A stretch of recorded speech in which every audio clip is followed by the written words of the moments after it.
દર્શક મિત્રો, આપ જોઈ રહ્યા છો ઇન્ડિયા 24 ન્યૂઝ ચેનલ। હવે જોઈએ અગત્યના સમાચાર। રાજકોટ ટીઆરપી ગેમ ઝોન દુર્ઘટનામાં વીરપુરના યુવાનનું મૃત્યુ। યાત્રાધામ વીરપુરના જિગ્નેશ ગઢવી નામના યુવાનનું મૃત્યુ થયું। મૃતક યુવાનનું ડીએનએ મેચ થતા મૃતદેહ પરિવારજનોને સોંપવામાં આવ્યો। મૃતક જિગ્નેશ ગઢવી ગેમ ઝોનમાં નોકરી કરતો હોવાની માહિતી। આ સમયે જિગ્નેશ અન્ય લોકોને બચાવવા માટે ગયો હતો। પરિવારજન ગેમિંગ ઝોનમાં જિગ્નેશ ગઢવી 20 દિવસ પહેલા જ નોકરીએ લાગ્યો હતો। જિગ્નેશ ગઢવીના મૃતદેહને પોતાના નિવાસ સ્થાન વીરપુર ખાતે લવાયો। જિગ્નેશ ગઢવીના પરિવારનું હૈયા ફાટ રુદન। દુર્ઘટનામાં 4 બહેનોએ એકનો એક ભાઈ ગુમાવ્યો। 10 થી 12 વર્ષના પુત્રએ પિતાની છત્રછાયા ગુમાવી। જિગ્નેશ ગઢવીની અંતિમ ક્રિયા યાત્રાધામ વીરપુર સ્મશાન ગૃહ ખાતે કરી।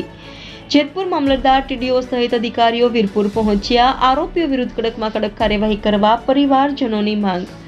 યુવાનની સ્મશાન યાત્રામાં મોટી સંખ્યામાં લોકો જોડાયા। રિપોર્ટર જગમાલ સુવા, ઇન્ડિયા 24 ન્યૂઝ ચેનલ, વીરપુર।